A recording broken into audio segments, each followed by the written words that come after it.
Phoenix kontra San Miguel Beermen. Battle for positioning to, and Phoenix started this one with a 3-point shot in the corner from JL De Los Santos. Tas nung nakita ni Tafen na nakatalikod si Junmar, he goes all the way and one opportunity para sa Phoenix. For SMB naman, they have both right, and thanks sa gravity ni Junmar sa paint, susunod ka rin talaga and Benny is open for the 3-point shot. Again here, both right hits another jumper, pero ang problem sa defense, hindi siya nagko-close out. Ilang beses din tong nangyari na tinitingnan niya lang si Jonathan Williams. Another puntos para sa Fuel Masters. Ang ganda rin ng sagutan ng both imports. Babawi si both right ng outside shot. Tapos pagdating sa kabilang banda, si Williams naman. That's why ang ganda panoorin ng larong to. Ang naging story din dito sa first half is all about SMB getting more points sa transition courtesy of CJ Perez. And walang puntos sa Phoenix from fast break.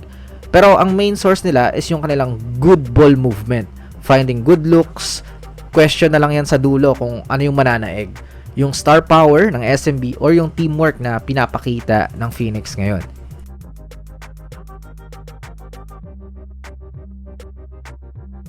Sa second quarter, it was both right pa rin for SMB, hitting his isolation points and yung mga galing sa pasa na possession, 3-point shot in the corner.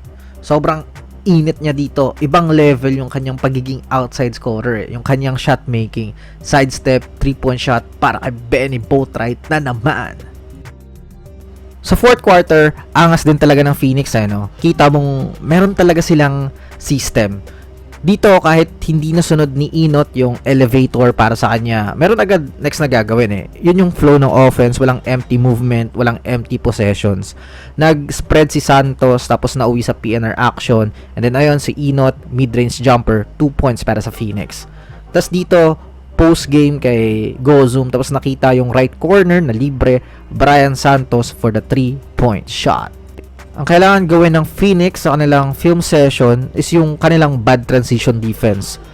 Most of the time kasi, after ng mga mintes, matagal silang makarecover, yung SMB isa yan sa mga strength nila. Dito nga kahit si Marshall Lassiter, transition 3-point shot. Ito, galing na naman sa mintes, binigyan nila ng buwelo si Jericho Cruz, 2 points na naman para sa SMB. Ito, another transition game for SMB, tas Marshall Lassiter tumira sa outside, 4-point play pa yung nangyari. Diyan nagsimulang makalayo yung SMB sa endgame. Ito, galing na naman sa mintes ng Phoenix. SMB runs, hindi nagiging assertive yung defense. Chris Rosales with a good look, 2 points. And alam mong it's over na talaga if si Junmar titirahan ka ng 3-point shot. So ayun, GG's everyone. So number 8 ang Phoenix ngayon, pero if matalo ang Magnolia bukas sa Meralco, Magnolia yung magna number 8. Kasi nanalo yung Phoenix sa kanila sa eliminations. Mas aangat pa yung Phoenix if matalo rin yung TNT sa Ginebra. Ang gulo pa ngayon. Abangan na lang natin talaga bukas yung playoff picture. And sana panoorin nyo yung long video dito sa channel sa playoff bracket. So baka Monday ng umaga ma-upload ko na. I will call some of my friends to do a podcast type para sa topic na yan. So ayun, good night everyone.